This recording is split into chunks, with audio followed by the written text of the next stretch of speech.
Triangle chart patterns इसमें तीन types होते हैं। सबसे पहला होता है सिमेट्रिकल ट्रायंगल, दूसरा होता है असेंडिंग ट्रायंगल और तीसरा होता है डिसेंडिंग ट्रायंगल।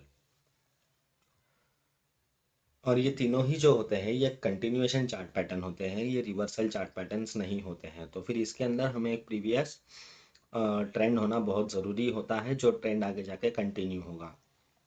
ये जो भी प्रीवियस ट्रेंड होगा ये हमें माइल्ड में चाहिए, ये ज़्यादा स्ट्रांग होगा तो फिर पॉसिबिलिटीज कम होती है कि ट्रेंड और आगे बढ़ेगा।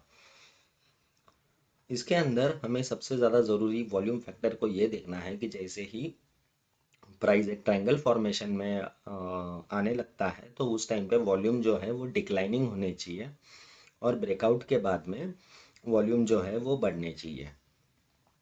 तो यहाँ पे वॉल्यूम का बहुत इंपॉर्टेंट रोल होता है। अगर यहाँ पे वॉल्यूम डिक्लाइनिंग फेज में नहीं होते हैं ट्रायंगल के अंदर जब प्राइस ट्रैवल करता है तब, तो ये पैटर्न के फेल होने के चांसेस बहुत ज़्यादा हो जाते हैं। चलिए मैं आपको लाइव एग्जांपल पे दिखाता हूँ कि इसके अंदर हमें वॉल्यूम को कैसे ट्रैक करना है। ये इसके अंदर हम लोग जैसे वॉल्यूम को ट्रैक करने वाले हैं वैसे ही हम हर पैटर्न में वॉल्यूम को ट्रैक करेंगे। तो वॉल्यूम के बारे में जब मैं बताऊँ तो प्लीज़ गौर से सुनिएगा। तो चलिए मैं आपको लाइव चार्ट के ऊपर लेके चलता हूँ। तो जैसे कि आप लोग यहाँ पे देख सकते हो कि एक माइल्ड अप ट्रेंड चल रहा है, उसके बाद में देखिए प्राइस एक ट्रायंगल फॉर्मेशन में ट्रैवल करना चालू कर दिया। इसके अंदर मिनिमम 2 पॉइंट ऊपर बनने चाहिए रेजिस्टेंस लाइन की तरफ और 2 पॉइंट नीचे बनने चाहिए सपोर्ट लाइन की तरफ। और सबसे ज़रूरी बात, ट्रायंगल का ब्रेकआउट जो है वो अगर ट्रायंगल के हाफ के बाद कभी भी होता है, मतलब हम लोग यहाँ से अगर ट्रायंगल को मेजर करते हैं from this point two this point, तो ट्रायंगल को हम लोग बीच में से काट देंगे।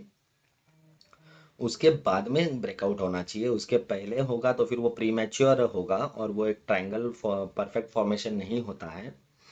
और अगर उसके बाद में भी हमें सिर्फ 75% तक ही उसको ट्रैक करना है, मीन जो भी ट्रायंगल का साइज़ है उसका 25% हमें यहाँ से माइनस करना है और एक 50% हमें माइनस करना है। तो दोनों के बीच में ही ब्रेकआउट हो तो फिर ये एक वैलिड ट्रायंगल फॉर्मेशन का ब्रेकआउट होता है, नहीं तो ये ब्रेकआउट इनवैलिड होता है।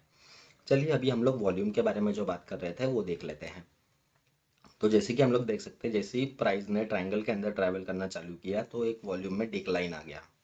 और जैसे ही यहाँ पे एक ब्रेकआउट मिला, ये देखिए ये पहला एक ब्रेकआउट होने का चांसेस था, यहाँ पे ब्रेकआउट जो है वो फेल हो चुका है क्योंकि जो कैंडल है वो नीचे आके क्लोज दिया है ट्रायंगल के अंदर। फिर जैसे ही ट्रायंगल के बाहर निकला तो यहाँ पे हम लोग क्लियर देख सकते हैं कि जो भी एवरेज वॉल्यूम चल रहा था उससे ये देखो ये वॉल्यूम जो है वो इंक्रीज होने लग गया है। तो हम लोग यहाँ पे तुरंत कूद के यहाँ पे ट्रेड नहीं लेंगे। हम लोग क्या करेंगे, पहले हम लोग वॉल्यूम के कंफर्मेशन का वेट करेंगे। तो देखिए ये 3 कैंडल में हमें वॉल्यूम का कंफर्मेशन मिला, यहाँ पे एक डीप मिला, ये एक रिवर्सल का हमें सिंबल मिला और यहाँ पे से हमने इसके हाई के ऊपर जैसे ही ट्रेड प्लेस किया तो फिर हमें हमारा टारगेट मिल गया। अब इसके अंदर हम लोग टारगेट कैसे निकालेंगे, तो जो भी इसका हाईएस्ट स्पैन होता है ट्राइंगल का, मीन्स जो सबसे बड़ा इसका मुंह हम कहेंगे, ये यही पॉइंट से लेके ये पॉइंट तक, ये हम लोग गिनेंगे कितना है, फिर वो हमारे एंट्री पॉइंट से हम लोग गिनेंगे और उसके आगे हम लोग हमारा टारगेट मार्क कर देंगे। तो यहाँ पे हमारा टारगेट इजीली अचीव हो चुका है। क्यों? क्योंकि हमने वॉल्यूम को अच्छे से फॉलो किया, हमने 3 पॉइंट रूल को फॉलो किया और उसके बाद में जो 25% और 50% का जो रूल है उसे भी हमने फॉलो किया है। तो जब हम ये सब देखेंगे तो मैक्सिमम टाइम पे हमारे जो चांसेस होते हैं वो एक सही ट्रेड में होने के रहते हैं। चलिए मैं अभी आपको एक और एग्जांपल दिखाता हूँ जो कि मतलब गलत तरीका है ट्रायंगल को प्लॉट करने का। जैसे कि हम लोग यहाँ पे देख सकते हैं कि यहाँ पे भी एक ट्रायंगल शेप बन रहा है, लेकिन यहाँ पे देखिए एक पॉइंट है, ये दूसरा पॉइंट है और तुरंत ब्रेक डाउन है। तो ये ट्रायंगल कभी बना ही नहीं है। तो ये एक फॉल्स डिसेंडिंग ट्रायंगल पैटर्न है। कई लोग क्या करते हैं कि बस भाई ट्रायंगल के एक बना लो, ट्रायंगल बन गया तो ये हमारा परफेक्ट हो चुका है। तो ऐसा नहीं होता है।